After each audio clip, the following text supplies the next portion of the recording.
নমস্কাৰ। ভৰ দুপৰীয়াৰ এই সময়খিনিত মই মোৰ সকলো বন্ধু বান্ধৱীকে স্বাগতম জনাইছোঁ। আশা কৰোঁ সকলোৱে যাতে ভালেই কুশলে আছে। ভৰ দুপৰীয়াৰ প্ৰতিটো খণ্ডত মই আপোনালোকক এটি কাহিনী শুনাম। আচলতে এইবোৰ কাহিনী নহয়, আমাৰ সমাজত থকা কিছুমান মানুহৰ জীৱন সংগ্ৰাম। বলক তেন্তে আমি কাহিনীটোৰ মাজলৈ যাওঁ। সম্পূৰ্ণ উলহ মালহেৰে এখন বিবাহ কাৰ্য সম্পন্ন কৰা হয়। এখন বিয়াক লৈ দুয়োখন ঘৰৰে একে উৎসাহ উদ্দীপনা। বিয়াৰ ৰভাখন কিমান ধুনীয়াকৈ সজাই পৰাই তুলিব। ঘৰৰ প্ৰতিজন ব্যক্তিয়ে কোনে কেতিয়া কি পিন্ধিব, কেনেকৈ সাজিব কাচিব। দৰা কইনাই জোৰোণত কি পিন্ধিব, বিয়াৰ দিনা কি পিন্ধিব, ৰিচিপশ্যনৰ দিনা কি পিন্ধিব সকলো আগতীয়াকৈ বজাৰ কৰা। বিয়াৰ চিঠিখনকে ধৰি কইনাজনী উলিয়াই দিয়ালৈ বা দৰাই কইনা আনি ঘৰ সোমোৱালৈ কিমান কি যে দায়িত্ব হিচাপ নাই। লাখ লাখ টকাৰ বাজেট থাকে আজিকালিৰ একোখন বিয়াত। ঘৰৰ গৰাকীয়ে নিজৰ সাঁচতীয়া টকাই হওক বা ধাৰ ধুপৰ কৰি হওক সকলোবোৰ অতি উৎসাহেৰে যোগাৰ কৰি লয়। দুটি জীৱন এক কৰাৰ বাবে দুয়োখন ঘৰে সমানে কষ্ট কৰে, চেষ্টা কৰে।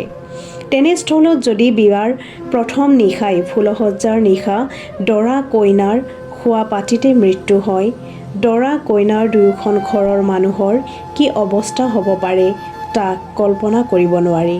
আজিৰ কাহিনীটো উত্তৰ প্ৰদেশৰ অযোধ্যা নামৰ জিলাখনৰ।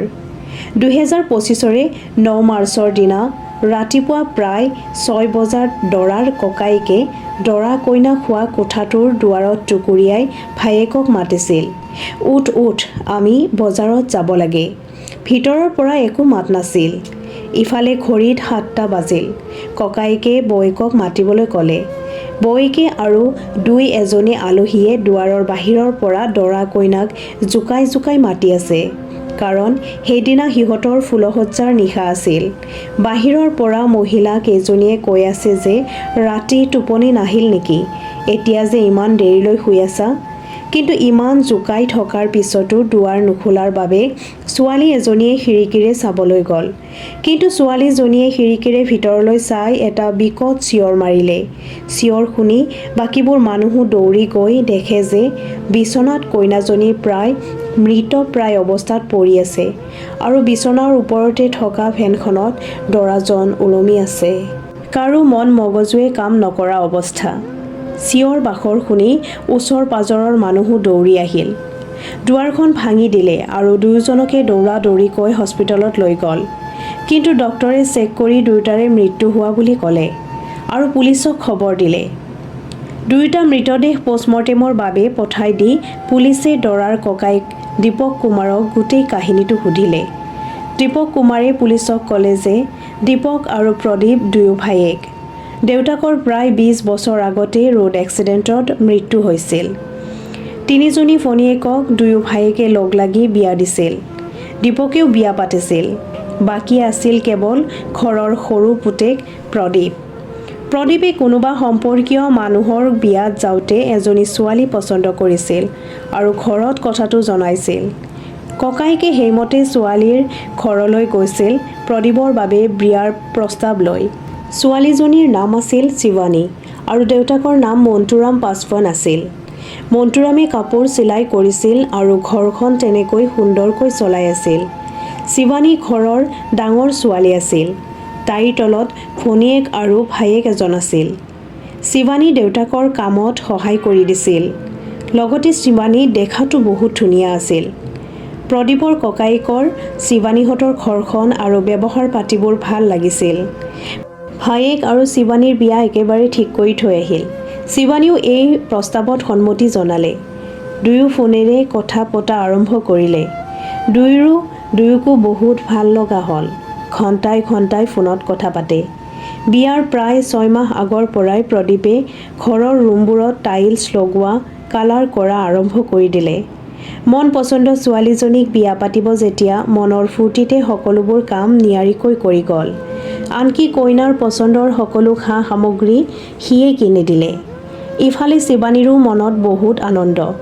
ইমান মৰম কৰা ল'ৰা এজন তাইৰ জীৱনসংগী হ'বলৈ ওলাইছে। বিয়াখন হোৱাৰ কথা আছিল এপ্ৰিলত, কিন্তু কিবা কাৰণবশতঃ মাৰ্চৰ মাহতে পাতিব লগা হ'ল। যি নহওক, মিয়া বিবিৰ আজি তো ক্যা কৰেগা কাজী। বিয়াৰ দিনা দৰাই নিজেই লগৰবোৰৰ লগত নাচি নাচি গৈছিল কইনাৰ ঘৰলৈ। উত্তৰ ভাৰতত বিয়াৰ দিনাই বিয়া শেষ হোৱাৰ পিছত দৰা কইনাক একেলগে ফুলসজ্জাৰ নিশা কটাব দিয়া হয়। শিৱানী আৰু প্ৰদীপৰো সেইদিনা বিয়াৰ নীতি নিয়মবোৰ শেষ হোৱাৰ পিছত ৰাতি প্ৰায় 12:30 বজাত মহিলাবোৰে দৰা কইনাক কোঠাত সুমুৱাই দিয়ে আৰু বাহিৰত সকলোৱে মিলি হাঁহি ধেমালি কৰে, বিয়ানাম গায়, ৰাতিটো পোহৰ কৰি দিয়ে। ৰাতি দৰা কইনাৰ মাজত কি হৈছিল কোনেও নাজানে আৰু পিছদিনা এনেকুৱা এটা অৱস্থা দুয়োকো পোৱা যায়। পুলিচক সকলো ভাঙি পাতি কোৱাৰ পিছত দৰাৰ ককায়েক কান্দোনত ভাঙি পৰে। ইফালে কইনাৰ মাক দেউতাকৰো কান্দি কাটি অৱস্থা নাই। কালি কইনাৰ সাজত অহা ছোৱালীজনীক এনেকুৱা অৱস্থাত পাব বুলি সিহঁতে কথাটো সঁচা বুলি মানি ল'বই পৰা নাই। পোষ্টমৰ্টেম ৰিপৰ্ট মতে কইনাজনীক গলত চেপি হত্যা কৰা হৈছে, আনহাতে দৰাই নিজেই ফাঁচি লগাইছে আৰু এই ঘটনা ৰাতি প্ৰায় 3 বজাত সংঘটিত কৰা হৈছে। পুলিচে সেইমতে তদন্ত আৰম্ভ কৰি দিলে। দৰাৰ মোবাইল চেক কৰোঁতে দেখা পালে যে দৰাই এটা দীঘল মেছেজ কইনাৰ মোবাইললৈ পঠাইছে। মেছেজটোত কইনাৰ অতীতক লৈ কিছু কথা লিখা আছিল। কোনোবাই শিৱানীৰ আগৰ প্ৰেমলীলাৰ কথা সকলো প্ৰদীপক জনাইছিল, তাকো বিয়াৰ ঠিক আগমুহূৰ্তত। হয়তো তাইৰ আগৰ প্ৰেমিকজনেই এই কামটো কৰিছিল। প্ৰদীপৰ হ'বলগীয়া পত্নীৰ বিষয়ে হয়তো এনে কিছুমান কথা কৈছিল যিটো প্ৰদীপে সহ্য কৰিব পৰা নাছিল। বিয়াৰ প্ৰথম নিশাই দুটি আত্মাৰ দুটি শৰীৰৰ মিলন হোৱাৰ নিশা। প্ৰদীপ আৰু শিৱানী বিয়াৰ প্ৰথম নিশাটোত কোঠাৰ ভিতৰত সোমাইছিল প্ৰায় ৰাতি 12:30 বজাত। বাহিৰত আলহী অতিথি পৰিয়ালৰ মানুহ সকলো ধাৰ্মিক নীতি নিয়মৰ লগতে নানা ধৰণৰ ধেমালিও কৰি আছিল। কিন্তু কোনে জানে ভিতৰত দৰা কইনাৰ মাজত কি চলি আছে। পোষ্টমৰ্টেম ৰিপৰ্ট অনুসৰি কইনাৰ মৃত্যু হৈছিল ৰাতি 3 বজাত আৰু দৰাৰ তাৰ প্ৰায় 1 ঘণ্টা পিছত। মানে ৰাতি 12:30 বজাৰ পৰা 3 বজালৈ হয়তো এইবোৰ কথাক লৈ দুয়োৰো মাজত তৰ্কাতৰ্কি হৈছিল। নহয়তো এই কথাবোৰ সঁচা বুলি কইনাই মানি লৈছিল, যিটো দৰা প্ৰদীপে সহ্য কৰিব পৰা নাছিল।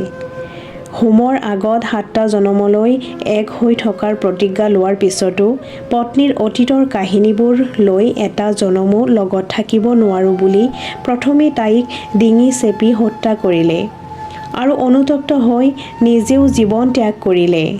এনেকৈয়ে দুটি জীৱন শেষ হৈ গ'ল। এনেবোৰ ঘটনাৰ পৰা ছোৱালীবোৰে শিকিব লাগে যে এটা বয়সত প্ৰেমত পৰাটো স্বাভাৱিক কথা, কিন্তু যিজন ল'ৰাৰ লগত প্ৰেম কৰিব সেই ল'ৰাজন প্ৰেমৰ যোগ্য হয় নে নহয়, তাৰ স্বভাৱ পাতি, তাৰ মানসিকতা কেনেকুৱা বিচাৰ কৰি চাব লাগে। প্ৰেম সদায় মনৰ হ'ব লাগে, দেহৰ নহয়। শিৱানীও হয়তো এজন অসৎ প্ৰকৃতিৰ ল'ৰাৰ লগত প্ৰেম কৰিছিল, যাৰ ফলত তাইৰ আজি এই পৰিণাম হ'ল। আনহাতে প্ৰদীপেও আনৰ কথাত ইমান ভাঙি পৰিব নালাগিছিল। ছোৱালী এজনীৰ অতীতৰ কথাক লৈ ইমান নাভাবি যদি তাইক বুজাই পৰাই নতুনকৈ জীৱনটোৰ আৰম্ভণি কৰিলেহেঁতেন, দুটি জীৱন এনেকৈ শেষ হৈ নগ'লহেঁতেন। ভৰ দুপৰীয়াত আজিৰ এই কাহিনীটো ইমানতে শেষ কৰিলোঁ।